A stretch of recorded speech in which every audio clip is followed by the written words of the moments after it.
Upaya kesehatan sistem reproduksi usia sekolah dan remaja, sebagaimana yang dimaksudkan pasal sebelumnya, pasal 101, berupa pemberian komunikasi, informasi, dan edukasi, serta pelayanan kesehatan reproduksi.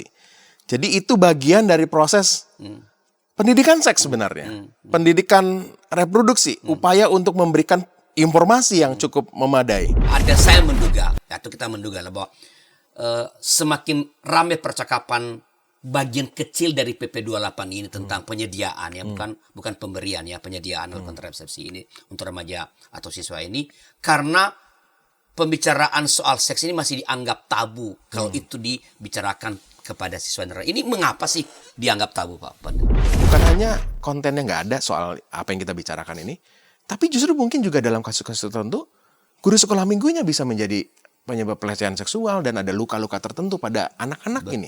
Ya. Persis. Karena kita nggak punya proteksi tertentu, sistem perlindungan anak yang nggak ada. Ya. Dan itu menjadi lebih buruk lagi. Ya.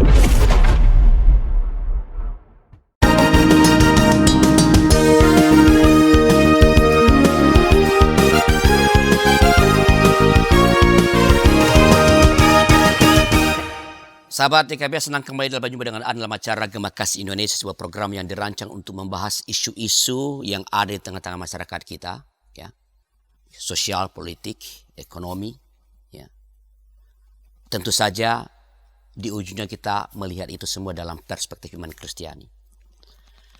Dengan saya sebagai pemandu acara kita, Arlianus Larosa. Nah, hari ini atau kali ini kita bicara mengenai isu yang sedang hangat sekarang ini, yaitu mengenai penyediaan alat kontrasepsi untuk siswa dan remaja yang merupakan bagian kecil dari Undang-Undang Nomor 28 tahun 2024 yang sebenarnya merupakan peraturan pelaksanaan dari Peraturan Pemerintah Nomor 17 tahun 2023 tentang kesehatan. Dan untuk membicarakan ini di studio telah hadir narasumber kita yang tidak asing bagi Anda juga adalah Bapak Pendeta Hendra Prasaja. Selamat datang kembali Pak Hendra. Salam Pak Arnes. Apa kabar nih? Baik. Saya dengar baru pulang dari Merauke. Ini apa dari mana? Iya betul. Dari Merauke ini? Betul. Ini ada apa di sana? Pelayanan untuk teman-teman gereja-gereja di sana, pelayanan para pengasuh sekolah minggu. Oh, tentang sekolah minggu ya, tentang ya. Nah, Pak Pendeta Hendra adalah direktur dari Badan Bina Warga GKI Jawa Barat, sebuah lembaga pembinaan yang menyediakan materi-materi dan pelatihan-pelatihan pembinaan untuk ya semua kebutuhan gereja, ya, jenjang usia anak sampai lansia. Profesional, kader-kader ya dan sebagainya.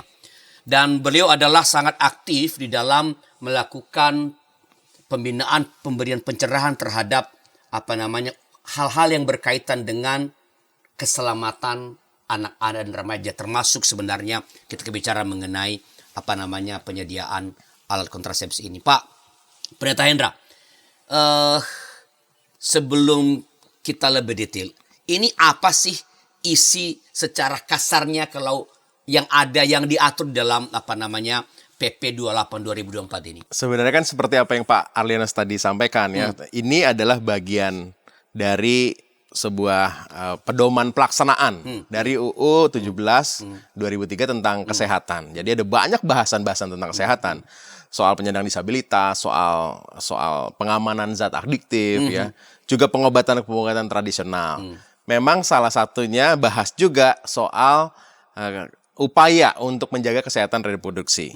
Nah, di dalamnya itu ada soal penyediaan kontrasepsi untuk para peserta didik dan juga remaja. Tapi itu yang jadi rame. Jadi isu gitu. Padahal itu bagian kecil. Dan memang yang paling menarik itu mungkin ya yang jadi isu banyak hal. Nah, saya ingat kemarin Pak Pendeta Hendra ketemu dengan salah seorang pengurus teras MUI DKI Jakarta dan sudah berlangsung istimewa para ulama ya. Dan salah satu isu yang dibahas adalah tentang ini penyediaan alat kontrasepsi ini. Seru juga. Dan ketika ada seminar oleh PGW DKI Jakarta tentang moderasi beragama ngomongnya itu isunya. Tapi ada yang nanya tentang ini ya, bahwa ini ada apa-apaan ini ya. Nah, Pak Pendeta Hendra, bagaimana sebenarnya mengapa reaksinya justru terfokus pada penyediaan alat kontrasepsi. Sebenarnya kalau kita ngelihat reaksi banyak orang, banyak pihak, kita patut bersyukur juga sih Pak. Karena ini kan tandanya bahwa masyarakat Indonesia itu masih terus punya nilai yang dijaga soal ketimuran. Soal berbagai hal memandang dalam perspektif agama, kenormaan, relasi, keluarga yang terus mau dijaga. Dan ketika ada isu-isu tentang seks, tentang kontrasepsi apalagi gitu, itu kan mudah untuk membuat mereka bereaksi karena ada nilai yang dipegang. Kita patut bersyukur juga sih negeri ini masih reaksi dijaga. Itu sebenarnya merupakan penanda bahwa kita masih waras begitu. Iya, masih ada benteng-benteng yang menjagai menjagai banyak sekali kalangan. Ya, memang ada minusnya juga ya, reaktif dan juga segala sesuatu dinilai dengan perspektif agama. Padahal kan komponennya banyak. Kalau kita ngelihat di PP-nya ini kan bicara soal penerapan dari UU soal kesehatan. Betul. Ada banyak sekali hal-hal di dalamnya. Dan di sana juga tentunya kita tahu tujuannya untuk sesuatu yang besar. Bukan kalau yang dituduhkan soal nanti seks bebas dihalalkan didukung dan lainnya. Sesuatu yang sangat bias sekali. Sebenarnya kan tujuannya untuk perlindungan anak dan perempuan. Dan juga bayangkan kalau para remaja hamil, melahirkan tanpa direncanakan begitu, maka ada dampak-dampak yang besar sekali. Dia bisa ada masalah soal kesehatan reproduksinya, dia juga bisa punya problem soal masa depannya, pendidikannya di Indonesia kan begitu ya, kalau remaja dalam masa sekolah lalu hamil di luar nikah, putuslah semua proses pendidikannya. Dia kehilangan masa depannya, kehilangan kesempatan untuk pendidikan, belum lagi si anaknya. Nanti anaknya juga bisa ada banyak problem-problem soal stunting dan lain-lainnya. Jadi sebenarnya PP ini kan untuk membuat seluruh proses apa yang ada di Undang-Undang Kesehatan itu tentang kesehatan itu membuat negeri ini jauh lebih baik. Gitu. Hal-hal besar untuk meresponi ada banyak sekali kasus-kasus aborsi, kasus-kasus keluarga-keluarga yang nggak siap untuk menjalankan rumah tangga. Itu yang sebenarnya kita melihat jauh lebih besar. Memang ada satu hal yang bisa memicu kontroversi. Tapi kalau kita melihat kerangka besarnya, harusnya sih kita semua bisa memaklumi situasi itu. Jadi sebenarnya PP 24 ini lebih banyak ia mengatur sebenarnya atau memberikan pedoman-pedoman yang lebih praktis tentang seluruh proses upaya kesehatan reproduksi itu. Ya, jadi ada satu bagian kecil itu Pak. Pasal yang mengatur soal... Pasal berapa sih itu? Nah, saya bacain dulu ya Pak ya. Di 103, okay. Ya 103 terus sampai dengan 104 itu ngomongin soal itu. 108 juga ngomongin soal itu. Di 103 saya bacain ya Pak ya. Upaya kesehatan sistem reproduksi usia sekolah dan remaja, sebagaimana yang dimaksudkan pasal sebelumnya, pasal 101, berupa pemberian komunikasi, informasi, dan edukasi, serta pelayanan kesehatan reproduksi. Jadi itu bagian dari proses pendidikan seks sebenarnya. Pendidikan reproduksi, upaya untuk memberikan informasi yang cukup memadai. Dan di ayat 3-nya disebutkan begini, pemberian komunikasi, informasi, dan edukasi, sebagaimana yang disebut dalam ayat 2, dapat diberikan melalui bahan ajar dan kegiatan belajar mengajar di sekolah, dan kegiatan lain di luar sekolah. Lalu di pasal ayat 4-nya itu butir E-nya penyediaan alat kontrasepsi. Jadi A, B, C, D, E. Ya, ada banyak sekali ya. Okay. Di ayat yang ketiga tadi ya, dapat diberikan melalui bahan ajar dan kegiatan belajar mengajar di sekolah dan kegiatan di luar sekolah. Jadi saya melihat secara serius pemerintah mau dalam tanda petik memaksa untuk sekolah-sekolah juga ambil bagian untuk mengajar, memberi informasi kepada para peserta didiknya. Karena kan sebenarnya problem-problem soal aborsi, soal pernikahan dini, karena kasus-kasus hamil di luar nikah, sebenarnya mereka nggak ngerti aja Pak. Ya. Karena pendidikan seksualnya nggak diberikan oleh keluarga, orang-orang tabu untuk mengatakannya. Jadi akhirnya ya kejadian-kejadian itu terjadi. Maka upaya dari PP ini adalah untuk membuat ada sedikit daya desak untuk para ruang-ruang pendidikan di mana sekolah dan keluarga, bahkan juga mungkin gereja nanti, harus juga ambil bagian dalam proses ini. Jadi nampak sekali bahwa sebenarnya ini sangat baik sekali. Supaya para remaja, peserta didik, siswa-siswi ini punya benar-benar kemampuan untuk punya informasi yang baik dan bisa menjaga dirinya. Memang dalam kasus-kasus yang lainnya, dalam kasus konteks PP ini, pemberian alat kontrasepsi itu hanya untuk yang menikah loh Pak ya. Jadi memang kalau itu terjadi akhirnya pernikahan di usia dini, maka PP itu menolong untuk bisa bagaimana memberikan alat kontrasepsi supaya kehamilan itu sungguh-sungguh direncanakan. Memang kalau belum siap walaupun sudah menikah, ya harus diatur, ya, ditunda. Dan itu sesuatu yang menurut saya baik ya, karena besar sekali dampaknya kalau itu nggak dilakukan. Nah kalau begitu Pak Pendeta Hendra, mengapa ya lalu soal pemberian kontrasepsi ini, kan tadi kan ada pendidikan, ya.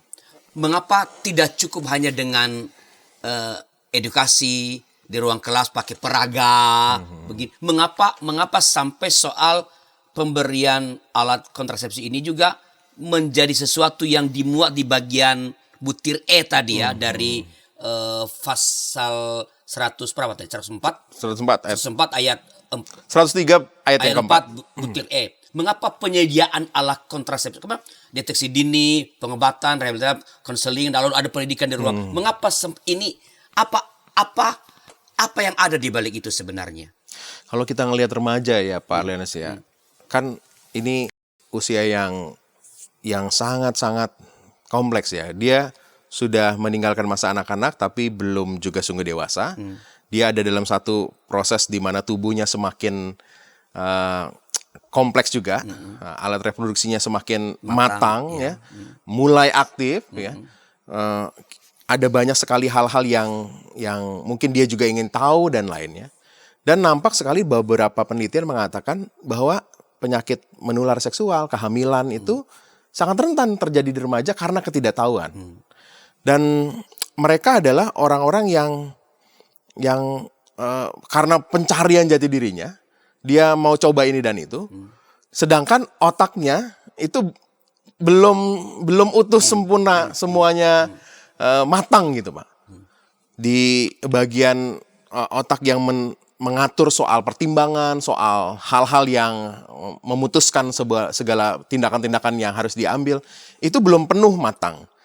Maka ketika dia melakukan sesuatu, nampakkan remaja ini kayak nggak ada takutnya gitu, ngobut-ngobutan ya, terus bawa celurit begitu. Itu kan kayak pertimbangannya nggak matang, ya. Termasuk juga urusan seksualitas. Ini yang membuat rasanya penting untuk mereka diberikan pengetahuan, dan kalau itu pun akhirnya nggak mampu mencegah mereka, ya, terjadilah pernikahan misalnya, ya, maka perlu ada satu hal yang membuat mereka bisa menunda proses kehamilan, dan kontrasepsi itu adalah pilihannya. Jadi itu ditempatkan bagian akhir Pak, setelah proses pendidikan, proses berbagai hal-hal tentang tadi Pak Arlianus mengatakan ada simulasi-simulasi alat-alat peraga begitu.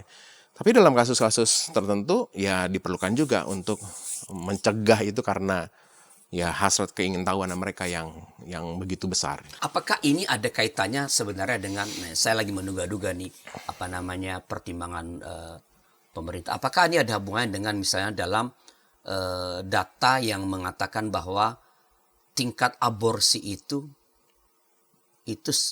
semakin tinggi? Ya, saya kira itu sangat terhubung ya Pak. Dan banyak sekali yang ramai soal mau menentang PP ini, dan rasanya juga perlu bertimbang ya, apa sikap kita terhadap realita aborsi yang begitu besar. PP ini juga bereaksi untuk memberikan jalan keluar, mencegah terjadinya apa yang tadi Pak Arlianus sebutkan, aborsi yang sangat tinggi. Kalau itu bisa dilakukan dengan sebuah pendidikan terstruktur, kan tadi pasal itu mengatakan diatur di sekolah ya, memang menjadi bagian dari kurikulumnya mereka gitu. Itu kan sesuatu yang sistematis ya. Tapi kalau itu pun nggak bisa dilakukan, maka ada proses-proses yang lanjutnya supaya hal-hal buruk lainnya bisa dicegah. tadi kan Pak Pendeta Hendra mengatakan bahwa sebenarnya penyediaan alat kontrasepsi ini dalam PP 28 ini itu hanya bagi mereka yang sudah menikah. Begitu ya? Ya, kerangka berpikirnya begitu ya. Dan kan banyak ya Pak, di beberapa suku yang pernikahan dini itu memang terjadi. Ya, usia-usia masih sangat remaja. Dan itu dilegalkan untuk beberapa suku tertentu ya. Maka realita walaupun itu antar keluarga oke, tapi kan dia masih remaja. Maka penting untuk juga menjaga mereka tetap mendapatkan hak-hak pendidikannya, masa depannya, dan juga mencegah hal-hal yang tadi sempat kita bahas soal anak yang nanti bisa berat badannya kurang dan punya potensi stunting, si ibunya bisa pendarahan karena alat reproduksinya belum begitu matang, ancaman kehilangan nyawa juga bisa terjadi. Ya. Itu banyak hal yang membuat itu harus difasilitasi. Kalaupun akhirnya menikah, ya alat kontrasepsi yang diberikan untuk bisa mencegah terjadinya kehamilan tanpa direncanakan. Apakah ini bisa juga berarti sebenarnya Pak Pendeta Hendra? Jadi kan utamanya kan tadi rentang pendidikan seksual ya, termasuk ke sekolah kan memaksa supaya ada, termasuk pengenalan alat-alat reproduksi segala macam. Dan kalau pendidikan seksual yang benar ini di jalur yang benar juga ini, entah di rumah, entah di gereja, entah di sekolah ini, pada akhirnya para remaja atau siswa ini memutuskan secara sadar melakukan hubungan seks di luar atau ketika mereka sebelum menikah. Apakah ini mengatakan bahwa daripada nanti mereka melakukan itu, karena mereka mungkin tidak terlalu peduli tentang resiko kalau sampai hamil, maka daripada nanti jadi hamil lebih baik dicegah supaya jangan terjadi aborsi.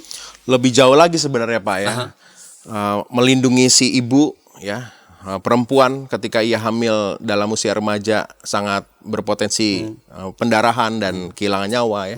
Juga tadi saya menyebutkan soal kondisi anaknya dan akhirnya nanti hadir seorang anak yang bisa jadi stunting juga begitu. Jadi ini ada ruang di mana bukan memfasilitasi ya Pak ya, tapi mencegah, meminimkan resiko yang ada. Kita tahu resikonya kalau dibiarkan dan hasrat remaja yang begitu besar dan nggak ada pencegahannya bisa malah jadi buruk gitu. Dan itu kan juga menjadi anak bangsa ya. Bayi yang itu lahir juga adalah bagian dari negeri ini. Jadi ini meminimalisasi resiko sebenarnya. Betul. Oke Pak Hendra, saya kira ini mungkin ada hubungannya sebenarnya ini dengan soal percakapan tentang seks ya yang masih suka dianggap tabu untuk dibicarakan kepada anak-anak remaja atau siswa. Tapi setelah beberapa informasi berikut ini.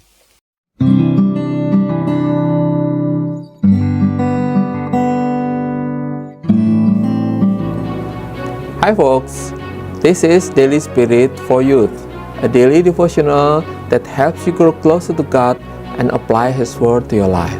Daily Spirit for Youth dapat Anda saksikan hari Senin sampai Sabtu pukul 4.30 waktu Indonesia Barat di channel YKB TV. Kita jumpa dalam acara Pembangunan Jemaat. Pembangunan Jemaat setiap Senin di minggu kedua dan keempat pukul 20 waktu Indonesia Barat. Dapat Anda nikmati di channel YKB TV.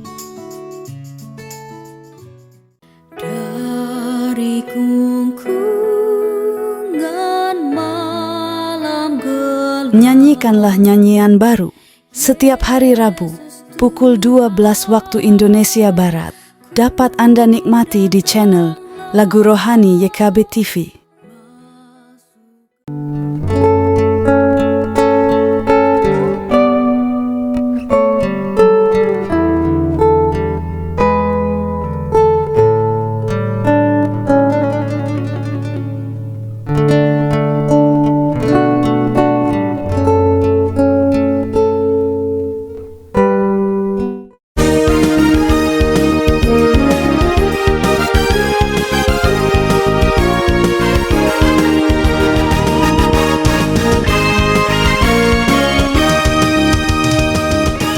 masih dalam acara Gema Kasih Indonesia dengan saya Pendeta Lisros. Bagaimana persiapan kita bicara tentang kontroversi atau polemik penyediaan alat kontrasepsi bagi remaja atau para pelajar dengan narasumber kita Bapak Pendeta Hendra Prasaja. Pak Pendeta Hendra, tadi di segmen yang pertama saya titip pertanyaan itu, mengapa? Karena saya menduga atau kita menduga lah bahwa semakin ramai percakapan bagian kecil dari PP 28 ini tentang penyediaan ya, bukan pemberian ya, penyediaan alat kontrasepsi ini untuk remaja atau siswa ini, karena pembicaraan soal seks ini masih dianggap tabu kalau itu dibicarakan kepada siswa. Ini mengapa sih dianggap tabu, Pak Pendeta? Ya karena mungkin budaya juga ya Pak ya, berbagai aspek soal norma, soal agama, soal budaya juga. Kita ini menganut budaya ketimuran yang sopan, yang mengagungkan keluarga, dan hal-hal privat itu menjadi sesuatu yang nggak umum untuk dibagikan. Dan juga menurut saya banyak orang tua yang juga nggak dibekali Pak. Bingung ya. Ngomong apa? Nggak ada sekolahnya jadi orang tua kan ya. Udah Tuhan anugerahkan seorang anak. Bagaimana pola asuh aja ada problem, apalagi untuk seksualitas ya. Ketika dia melakukan itu sebenarnya kan juga adalah bagian dari apa yang dia alami juga oleh papa mamanya, kakek nenek dari si anaknya ya. Dia juga nggak ngalamin bagaimana pendidikan seksual yang ada ya. Mungkin dulu keguyuban masyarakat membuat banyak sekali proteksi-proteksi yang didapatkan ya. Sekarang akses internet begitu luas ya, pornografi begitu mudah mencemari banyak orang, sehingga potensinya jauh lebih besar. Sedangkan orang tua nggak siap untuk ngobrol dengan anak-anak bagaimana melakukannya. Dia sendiri malu, padahal itu anak sendiri. Padahal dia juga gelisah tentang kalau nggak dikasih tahu, lalu dia akan cari tahu pasti. Ya, karena remaja rindu untuk mencari tahu banyak hal. Bahaya banget kalau akhirnya dia mencari tahu di pihak lain, di tempat lain. Harusnya kan dia dapatnya justru di keluarga. Jadi PP ini menurut saya bukan hanya soal kesehatan, tapi juga dia masuk ke akar-akar keluarga ya. Ketika keluarga nggak bisa bekerja dengan baik, ya sekolah lah yang punya daya tawar kuat. Sekolah harus melakukan itu. Dan selain itu kan disebutkan di ayat yang ketiga itu bahwa ya pihak lain kalau sekolah nggak bisa ya ada juga institusi lain. Mungkin maksudnya adalah mungkin klinik-klinik ya, posyandu atau yang tempat-tempat yang berkenaan dengan kesehatan. Bahkan mungkin juga institusi keagamaan. Di Pasal 108 menyebutkan juga pendidikan itu dilakukan juga oleh lembaga-lembaga keagamaan. Jadi tabu karena mungkin budaya juga Pak ya. Nggak dibekali juga, bingung melakukannya. Kegagapan dalam. Gagap. Sedangkan derasnya situasi digital sekarang lebih kompleks. Nah, kalau itu masih dianggap tabu dan karena itu tidak membicarakannya secara konstruktif terbuka kepada para remaja atau pelajar-pelajar ini, kira-kira apa dampak kalau kegagalan pendidikan seks ini terhadap para remaja pemuda? Ya dampaknya ada banyak ya, risiko-risiko yang bisa terwujud juga menurut saya juga makin kompleks nantinya. Pertama ada risiko di mana anak-anak ini, para peserta didik dan remaja yang kita maksudkan dalam diskusi kita, bisa mengalami penyakit menular seksual.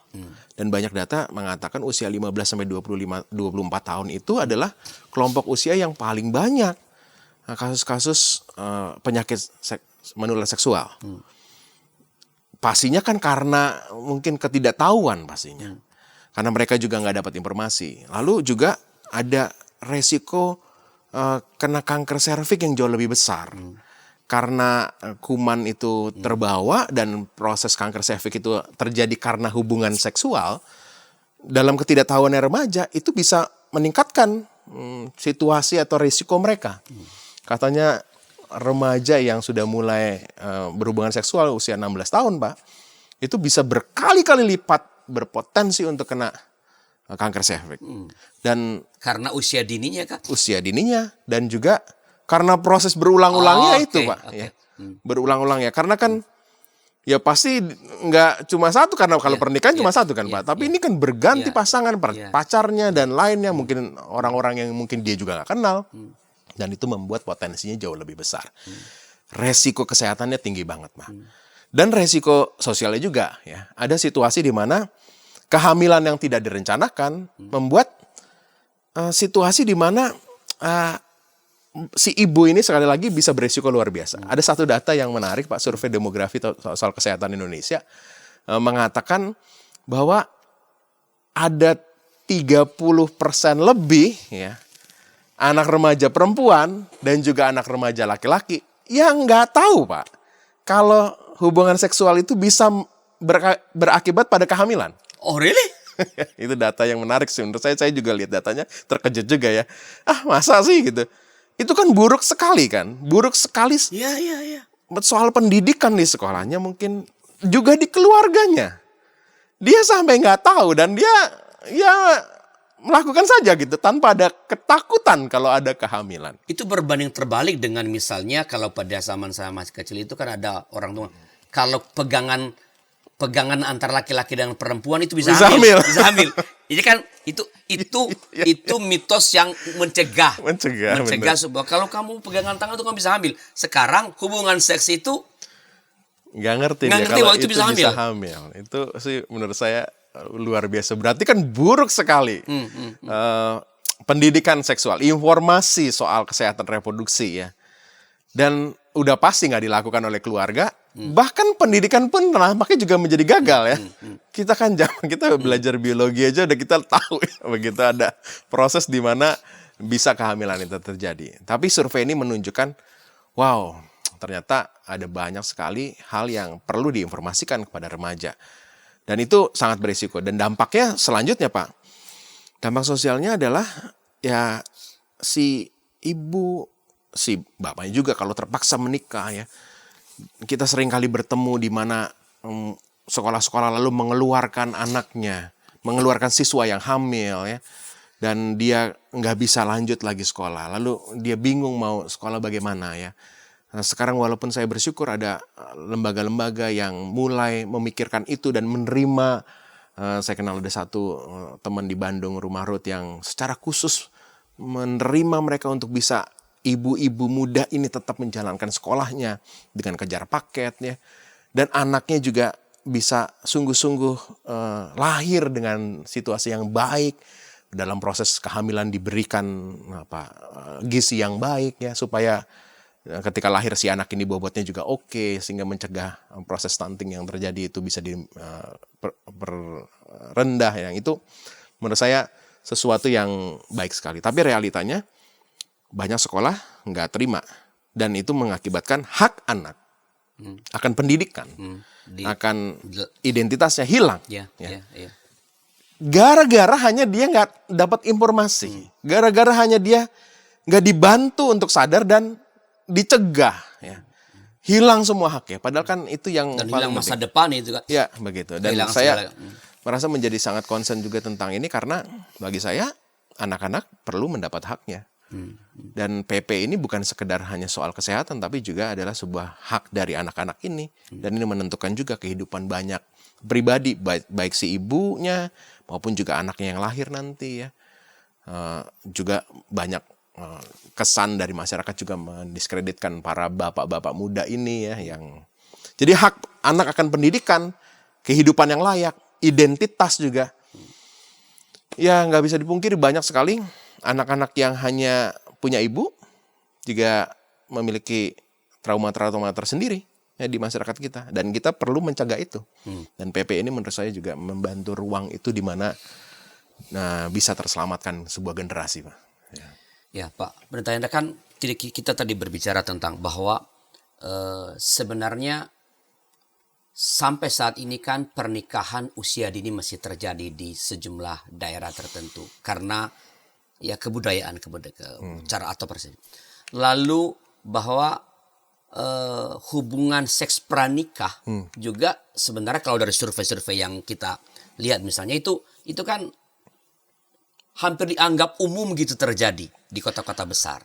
Ya. Lalu angka kehamilan di luar nikah sehingga tadi ada peningkatan tingkat aborsi. Ya. Ini kan rentetan yang kita nggak boleh lihat hanya ujungnya. Ya. Ujungnya pada soal bahwa upaya menyediakan alat kontrasepsi bagi para remaja tuh. Ini kan ada rentetan nih bahwa anak-anak ini tidak mengerti ya, tidak mengerti soal dampak kalau hubungan seks secara fisik, misalnya soal kehamilan dan sebagainya, trauma, juga sebenarnya secara spiritual menghormati bahwa hubungan seks itu dilakukan pada saat setelah menikah. Nah, ini kan panjang sekali, Pak. Nah, apa tanggung jawab gereja dalam problem yang besar yang terjadi ini? Kita seringkali lupa ada bagian-bagian yang juga menjadi tanggung jawab gereja dalam mempersiapkan, membekali warga gerejanya. Anak-anak juga kan adalah warga gereja. Remaja juga adalah warga gereja. Mereka ada dalam situasi perlu untuk terus diberikan informasi, dididik. Kita bersyukur gereja punya sekolah minggu, Pak, dengan kurikulum yang bagus ya dan lainnya. Tapi seringkali masih ada ruang-ruang di mana kita perlu tambahkan. Ya. Remaja sesungguhnya kan ada dalam usia di mana kemampuan untuk beranalisa, abstraksinya udah semakin matang ya, untuk membahas hal-hal kompleks lainnya bisa menjadi lebih mudah karena dia semakin dewasa kan. Maka menambahkan mereka untuk informasi-informasi tentang seksualitas berkenaan dengan kekudusan itu menjadi sesuatu yang menurut saya tanggung jawab gereja juga. Dan ketika mereka cukup matang, lalu mereka mendapatkan informasi yang baik, nah dia bisa berkurang resikonya untuk terjatuh. Dan ada banyak sekali hal-hal yang bisa dilakukan gereja karena itu adalah ruang yang bisa dilakukan gereja, memberikan pembinaan. Di pasal 103 itu disebutkan begini, Pak, bahwa yang dilakukan dalam upaya untuk kesehatan reproduksi itu adalah pemberian komunikasi, informasi, dan edukasi. Jadi edukasi menjadi penting kan. Dan juga ada hal-hal di mana pemberian edukasi itu dilakukan baik di sekolah ataupun di luar sekolah. Dan ada yang menarik di pasal 108, Pak. Di pasal 108 disebutkan bahwa upaya kesehatan sistem reproduksi usia sekolah dan remaja, sebagaimana yang dimaksud tadi itu, paling sedikit berupa pemberian informasi dan reproduksi dilakukan oleh beberapa institusi, pos pelayanan kesehatan terpadu, ya, satuan pendidikan, tempat kerja, dan lembaga keagamaan, rumah ibadat, ya, kantor-kantor urusan agama. Karena kita tetap memandang bahwa urusan ini adalah urusan juga ya spiritual, berrelasi dengan keagamaan, relasi dengan Tuhan, ya. Maka jadi tanggung jawab juga. Maka kalau gereja sadar ada tanggung jawab ini dan bahkan udah dituangkan dalam peraturan begitu, wah gereja harus juga secara konstruktif untuk mempersiapkannya. Itu jadi tanggung jawab gereja yang mulai harus juga melihat bahwa situasi ini tuh harus secara sinergis dilakukan bersama dengan pemerintah dan gereja. Gereja perlu bertanggung jawab, Pak, untuk bagian ini. Jadi apakah ini mau mengatakan kalau begitu Pak Pentahendra bahwa kepada gereja lah, kalau Anda memang mempersoalkan penyediaan alat kontrasepsi, maka lakukanlah sesuatu sehingga alat ini memang tidak diperlukan, nggak dipakai gitu loh. Jadi lakukanlah pendidikan seks, pendidikan tentang alat reproduksi kepada anak-anak, remaja dan pelajar-pelajari supaya walaupun ini disediakan ini nggak bakal dipakai gitu. Apa itu mau dikatakan sebenarnya? Betul. Jadi kan banyak, Pak, ya, dari runtutannya bukan hanya remajanya yang dilatih, mungkin juga orang tuanya. Tadi kita membicarakan kenapa itu menjadi tabu karena orang tua bingung juga gimana caranya ngomongin soal seksualitas kepada anak-anak, ya. Jadi perlu mungkin gereja membuat sebuah program, ya, mengutamakan anak-anak ini dalam peran-peran orang tua untuk bisa menyelamatkan anak-anak ini. Lalu juga orang tua bisa dilatih, ya. Ada kelas-kelas parenting, tips and trick untuk bagaimana melakukan pendidikan seksual buat anak-anak maupun juga remaja. Jika keluarga absen begitu, ya kita perlu ada mentor misalnya gitu ya. Kalau gereja nggak ada mentornya, ya mungkin komunitas yang lebih besar, persekutuan wilayah kah begitu ya, KTB kah begitu, itu bisa. Kalaupun KTB nggak ada, ya di kebaktian minggu lah gitu. Masa gereja nggak punya kebaktian minggu gitu kan? Ya harus dilakukan, sisipkan itu. Karena ya kita tadi bicara banyak dampak yang bisa terjadi kalau itu nggak diberikan ya. Bahkan tadi kan kita heran juga ya sampai nggak tahu kalau hubungan seksual bisa berkaitan kehamilan, itu kan parah banget gitu. Dan gereja ambil bagian harusnya. Nah, kelihatannya nih dari ya kita nggak ada survei ya, tapi kelihatannya sebenarnya gereja-gereja kita di Indonesia ini masih belum terlalu memberikan perhatian atau sebutlah tidak cukup cakap atau mungkin nggak punya concern pada pemberian pendidikan seksual bagi anak-anak remaja dan atau siswa ini. Apa sih? Andai kan ada gereja yang mau, ya. Oke lah kita sadar sekarang supaya jangan sampai dipakai yang disediakan ini. Hambatan apa yang kira-kira gereja bakal hadapi kalau dalam rangka upaya memberikan pendidikan seksual, pendidikan kesehatan ala reproduksi pada remaja dan atau siswa setelah beberapa informasi berikut ini.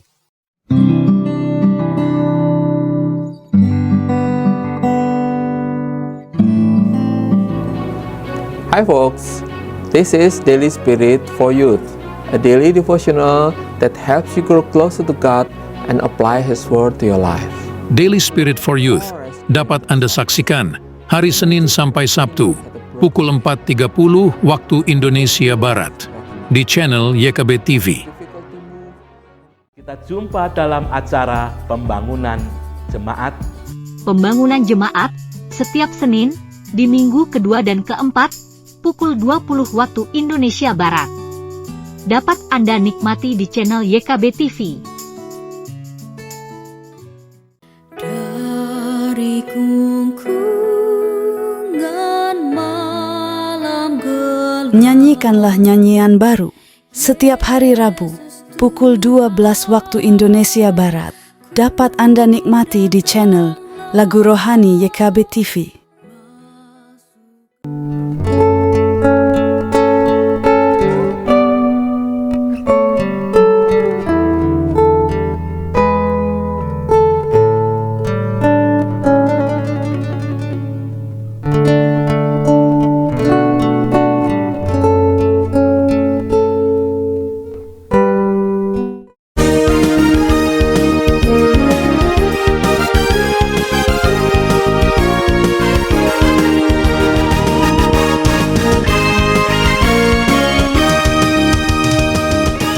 Kami masih dalam acara Gema Kasih Indonesia. Terima kasih masih bersama kami. Dalam acara ini kita sedang membahas tentang polemik atau kontroversi penyediaan alat kontrasepsi bagi remaja atau siswa sebagaimana diatur dalam bagian kecil dari PP nomor 28 tahun 2024 bersama dengan narasumber kita Bapak Pendeta Hendra Praja. Pak Hendra, tadi kan di segmen kedua akhir saya mengatakan bahwa kelihatannya gereja-gereja kita itu belum terlalu banyak melakukan sesuatu ya untuk ini.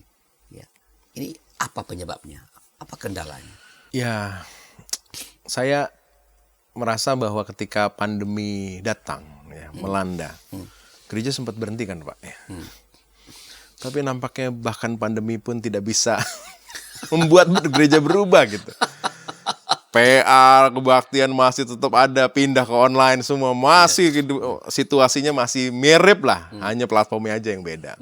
Dan setelah pandemi usai, balik. Makin luar biasa Pak, makin sibuk sekali ya. Onsite banyak ada, sekali. online ada. Onsite ada. Wow, gereja memang tampaknya begitu banyak program Pak, sibuk luar biasa. Dan nasnya adalah sibuknya itu hanya dalam urusan-urusan ritual.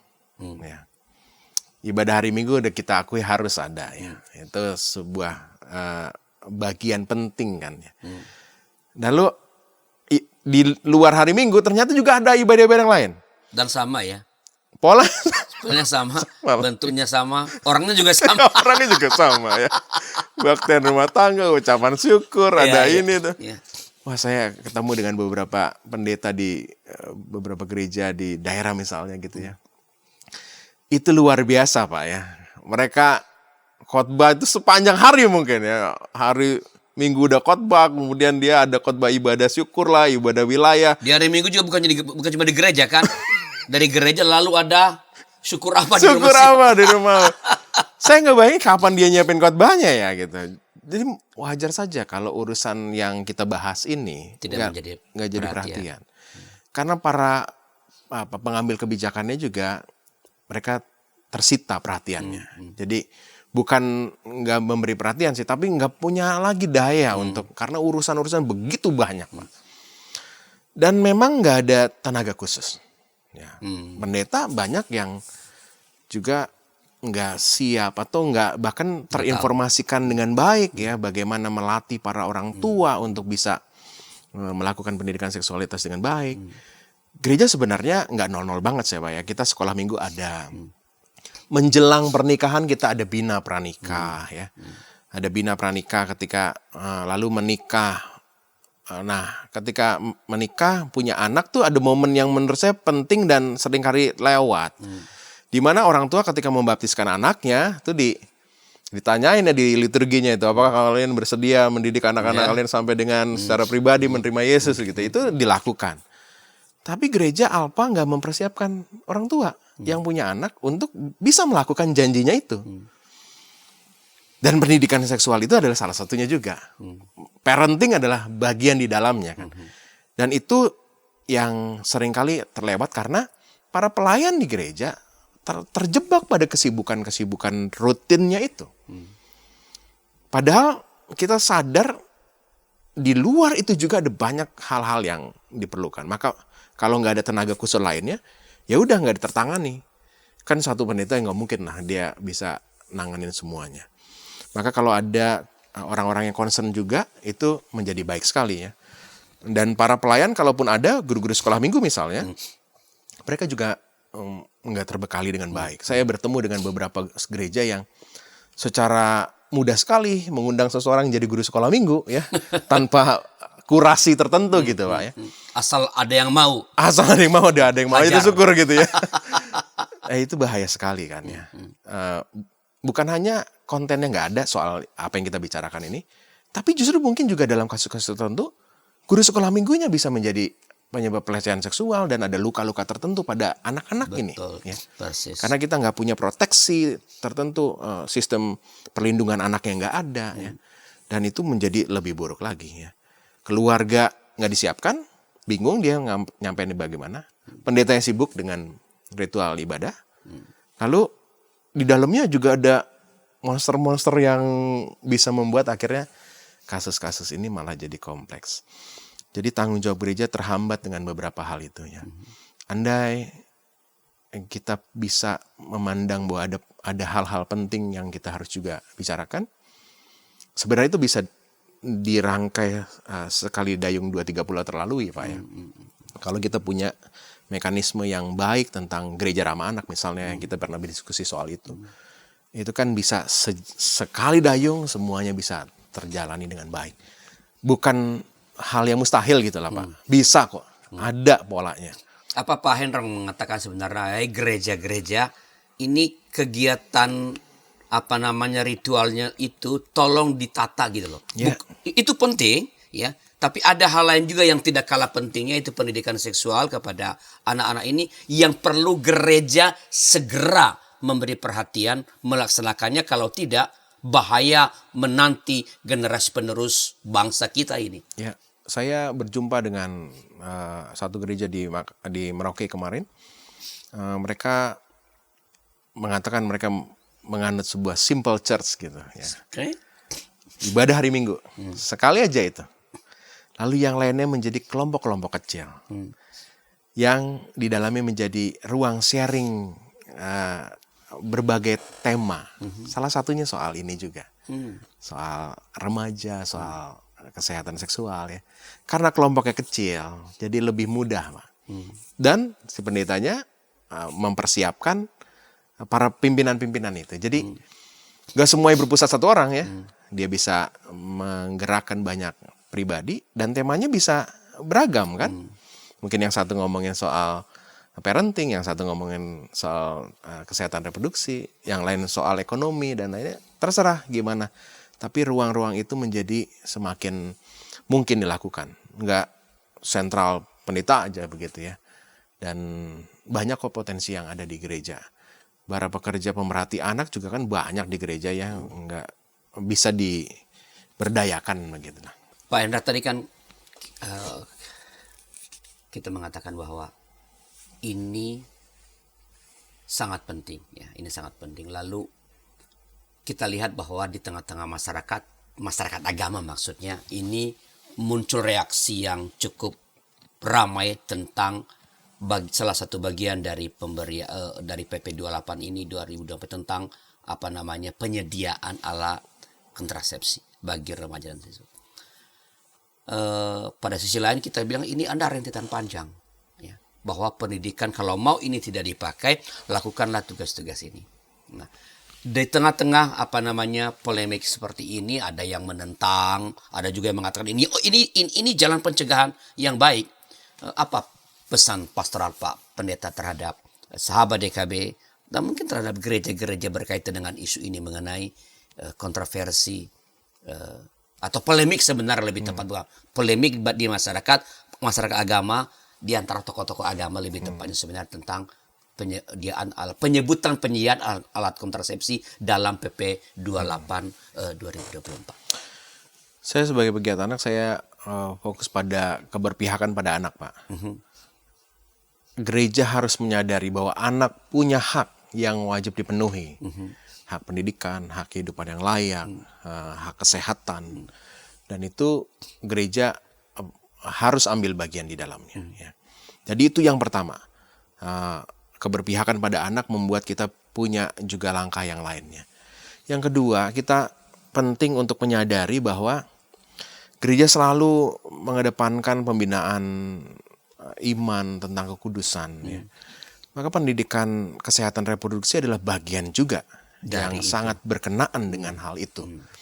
Seseorang yang menyadari betapa mulianya Tuhan menciptakan dirinya, lalu tahu apa tujuan semua ini, dia akan berupaya untuk juga menjaga kekudusannya karena dia dapat informasinya.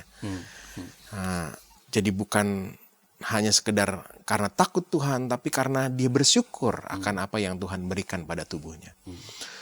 Yang juga berikutnya, saya mengajak gereja-gereja, jika Tuhan itu penuh anugerah, Pak, kita yang berdosa diselamatkan, diberikan kesempatan, maka hendaknya gereja juga menjadi tempat yang bersedia membuka anugerah itu.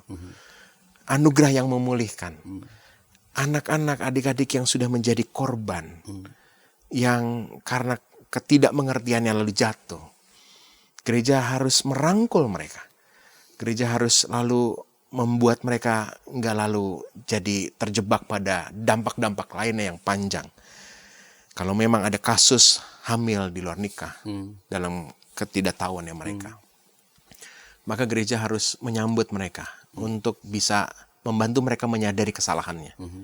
Tapi juga ada anugerah Tuhan membuat si ibu bisa tetap mendapatkan haknya dalam pendidikannya, dalam kehidupan yang layak. Juga anak yang dikandungnya itu juga harus diselamatkan, supaya kita merasakan anugerah Tuhan itu memang berlaku. Dan untuk mencegah situasi-situasi serupa, rentetan yang kita bahas tadi, pendidikan, reproduksi, parenting, mengatur segala aktivitas kesibukan gereja, itu menjadi penting, Pak.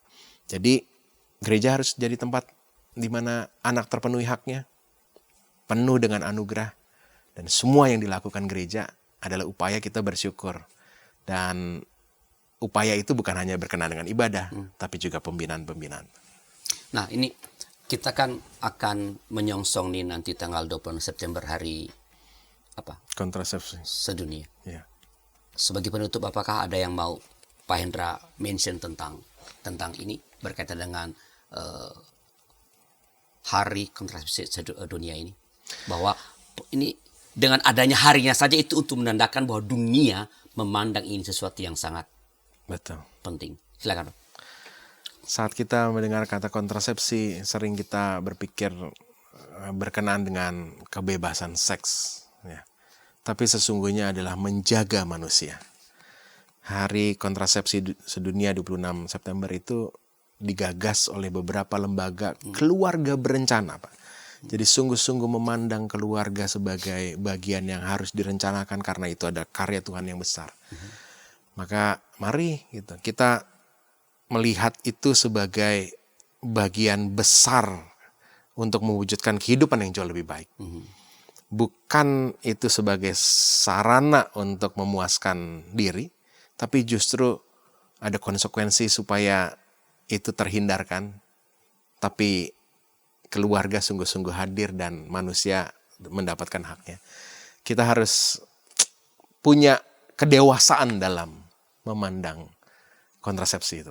Baik, terima kasih Pak Hendra atas pencerahan pada pertemuan kali ini, dan para sahabat, itu percakapan kami tentang sebelah polemik tentang penyediaan alkohol bagi remaja, bagaimana dicantumkan dalam bagian kecil, salah satu bagian kecil dari PP 28 tahun 2024. Dan tadi ada bagian penting Pak Hendra telah mengatakan bahwa kalau bicara kontrasepsi, jangan pertama-tama berpikir tentang upaya mendukung seks bebas, bukan. Tapi itu adalah untuk menjaga kemuliaan, menjaga kesehatan manusia, untuk menghindari terjadinya kasus-kasus kehamilan yang tidak direncanakan.